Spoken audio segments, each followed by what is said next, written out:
अरे आता कसला विचार करताय? केशरबाई नाही म्हणजे तमाशा नाही. अहो आता ती महिनाभर पायामध्ये चाळ बांधू शकायची नाही.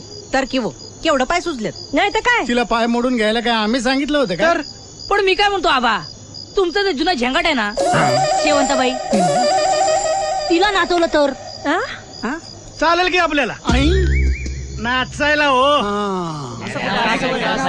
का आमच्या पोटावर पाय आणताय? तुम्हाला तमाशाच पाहिजे ना हो? मग मी नाचते की. आम्हाला गुलाबाचं फुल हवंय, भोपळ्याचं फुल नकोय. आणि वरातीला घोडं मिळालं नाही म्हणून कुणी गाढव नाचवतं का? काय गाढव नाचवतं का? एक्सक्यूज